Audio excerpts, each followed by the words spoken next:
magkakasabwat silang lahat. Di ba mga palangga? Magkakasabwat lahat itong mga ito. Kaya nga sabi ko sa inyo, kung gusto nyong parusahan si Vice Ganda dahil sa pambababoy niya kay Pangulong Duterte, unahin nyo, lumabas kayo sa kalsada, targetin nyo ang punot dulo ng kajotahan, ng pangingidnap at gusto magpa-impeach kay Inday Sara.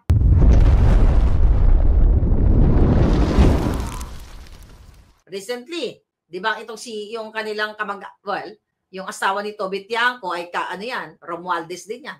Meron na article na hindi na absent na daw itong yung Michelle, was it Michelle and Toby Tiangco doon sa optics ni Lisa Tanas na every Sunday, di ba, nagda-dinner ba sila o nagla-lunch sila kasama si Imelda Marcos. Absent daw. Kasi nga, nag-abstain itong si Toby Tiangco doon sa speakership ni Tambaloslos. Diba? So, nagkakaletse-letse na sila. So, I don't know kung anong drama nila. Kasi last time, I think, August 3, na nag-post si Lisa Tanas, diba? Ng mga picture nila, mga optics nila, at wala daw itong si Toby Tiangco at itong si Michelle Romualdez. So, anong ibig sabihin yan? Nagkaletse-letse na sila, nagka-away-away na sila. O, ngayon, ito, tignan natin, i-connect natin. Kung nag-abstain, tignan natin yung pangyayari. Kung nag-abstain talaga. Si Toby Tiangco sa pagboto na maging speaker si Tambaloslos. Bakit? Si Lisa Tanas naman yun yung nag-optics kasama si Imelda Marcos. Hindi ba dapat? Di ba? Labas si Tiangco doon kung sila ay what? Chami-chami ni Lisa Tanas at yung kanyang asawang si Michelle Romualdez. So, ibig sabihin, kung nag-abstain siya dito kay Tambaloslos na to, tapos I think yung asawa daw niya is not feeling well. I don't know kung ilang beses na siya umabsent doon sa kanilang Sunday lunch, di ba? So, ibig sabihin, kung apektado si Tambaloslos dahil hindi bumoto itong si Toby Tiangco sa pagiging speaker niya, apektado din si Lisa Tanas kasi si Lisa Tanas ang nag-host niya, nagdadrama niyan kung sino. Siya ang nagsasabi yan kung sino ang sasama sa lunch at kung sino yung mag-optics doon.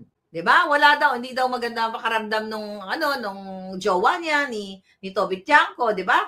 Nag-alibay. So nang ibig sabihin nito, meron itong connection dun sa pag-abstain niya kay Tambaloslos at si Lisa Tanas. So hindi lang si Tambaloslos ang dapat inaaway o natriling na away ang binubukelya ni Amy Marcos. Magkakasabwat silang lahat.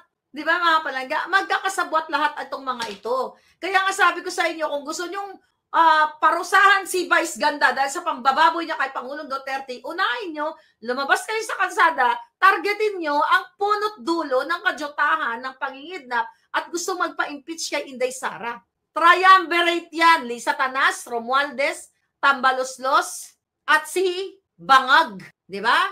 Yan ang katotohanan yan. So ngayon, yung hindi niya pagpunta ni Tiangco dyan, mga palangga, dyan sa lunch chuba-chuba nila, malinaw pa sa sikat ng araw na na Bangag, Lisa Tanas, and Romualdez Tambaloslos now versus Tiangco.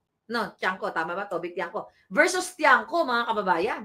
So sila pa rin. So hindi pwede si Amy Marcos, ang tatargetin niya lang si Tambaloslos at saka yung sinasabi niyang, Tambaloslos aka dambuhalang demonyo, hindi dambuhalang sanggol. So bakit, sabi ko nga ulit-ulitin ko, bakit si dambuhalang demonyo lang ang tinatarget niya? Ito makikita niyo doon sa recent balita, ating kahapon yan. Yung picture, Marcos Romualdez yan, okay? Yung tatlong hudas na yan, now versus Tiangco at yung kanyang asawa now. Dahil wala na naman sila doon sa picture. Ibig sabihin, dahil sa pangyayari nag-abstain siya, hudyat yun. Na hindi lang dapat binuboljak ni Amy Marcos si Tambaloslos, kundi ang kapatid niya. Pero hindi niya kayang gawin yon. Yan ang katotohanan dahil gusto ni Amy Marcos gamitin tayo na mga Duterte supporters, not me. Kayo lang na nagpapabudol sa Team Alpotera. 'Di ba? Nakikita nyo sa media, kayo naman, tuwang-tuwa kayo. Kasi nga, syempre, we are in desperate emotion, feelings, na, naawa tayo kay Pangulong Duterte. And here is Amy, siding Inday Sara, and here's Amy Mangga, na binubolja kunwari si Tambaloslos. Ba't nakalimutan nyo na walang magagawa yung putang inang Tambaloslos na yan kung hindi yan binaback up ni Lisa Tanas at ni Bangag? Bakit? Dahil ba may hawak? Dahil ba hawak ni Tambaluslos sa liig? Itong si Lisa Tanas o si Bangag na baka may hawak na video si Tambaluslos nang nagtsutsok-tsakan sila o nag-orgy sila o sumisingot sila. Kaya, hindi makaik itong si Bangag sa kanyang pinsan. Yan, mga kababayan. Ang ibig sabihin yan, kaya ganyan naman talaga sa atin sa Pilipinas, yung politics sa atin. May issue na ganito, galit na galit tayo, ganyan-ganyan. Tapos nagsalita lang parang galit tayo sa mga Bangag, sa mga Marcos, tapos nag-side lang ng konti sa atin. Oh wow, bumoto na, nagsabi na dambuhalang sanggol o demonyo itong si wow, galing-galing naman ni Amy, ang galing ng speech. Natanggalin na si Romualdez. Hindi, tanggalin nyo kaya yung speaker ninyo. Matatapos ba ang problema ninyo? Pag tinanggal nyo yung speaker niyo, tanggalin nyo yung kapatid niyang addict na hindi fit to lead. Because hindi siya leader. Dahil pag natanggal si Bangag, mapuputo lahat ng pagiging addictus nila lahat, pangangamkam, pangbababoy ni Lisa Marcos Satanas sa inyo. Not that Romualdez. Dahil yan ay kasabwat din nila yan.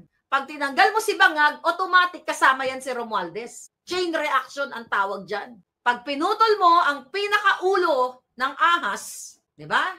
Putol lahat ang kanilang kababuyan sa inyo. Di ba? Yung mga drama-drama yan ni Amy, my God, magpapaniwala kayo? Ay, pagpapalit ba ni Amy Marcos ang karapatan ninyo, mga Pilipinong mabuhay ng tama kaysa sa kapatid niyang adiktos? Never! Huwag kayong umasa, mga kababayan. Huwag kayong umasa na ipagtatanggol ni Amy Marcos ang Pilipino versus sa kapatid niya. Ano sa tingin ninyo? Pabudol pa rin kayo? O sige, bodyakin nyo si ubusin yung oras nyo dyan kay Vice Ganda. At i-ignore nyo itong mga nangyayari sa politika. Yung Vice Ganda na yan, kung ano-ano na sinasabi ng hayop na yan, di ba? In the past. Ano yung sinasabi kay Pastor?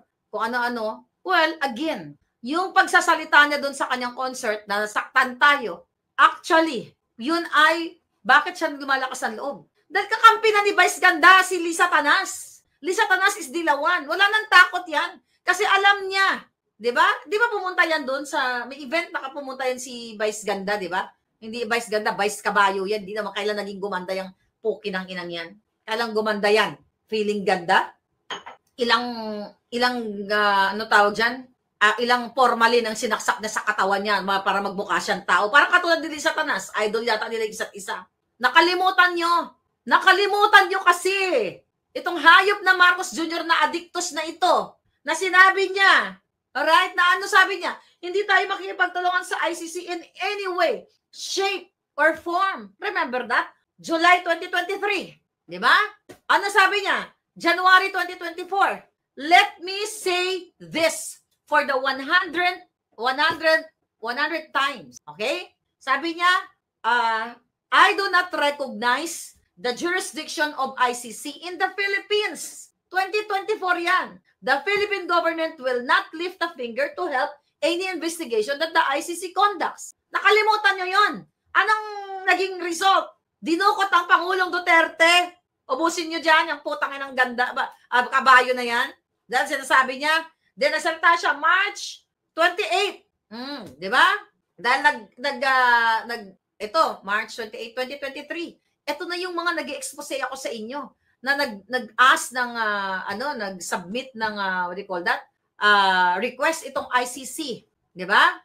Sa Bangag administration. Ano sabi ni Bangag diyan? Bawal yan sa amin, paglabag yan sa soberenya, dahil dapat sa Pilipinas lang dahil may sarili tayong soberenya. Then ano nangyari? March, November, December, January, February, March. 4 months before ni Bangag Jr., ni Lisa Tanas, lahat ng mga resource person, mga traidor na inimbita ni Amy Marcos. Ano sabi ni Bangag noong November 14, 2024, 4 months before nila pinadukot o kanina pang Pangulong Duterte? Hindi namin pipigilan ng ICC.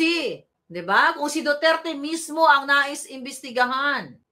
March 11, ayun, dinukot na nila ang Pangulong Duterte, kaya si Vice Ganda ngayon ay minamak o pinagtatawanan ang ating pinakamamahal na Pangulong Duterte at ngayon binubudol kayo ng iilang mga alpot na mga kasabwat, di ba?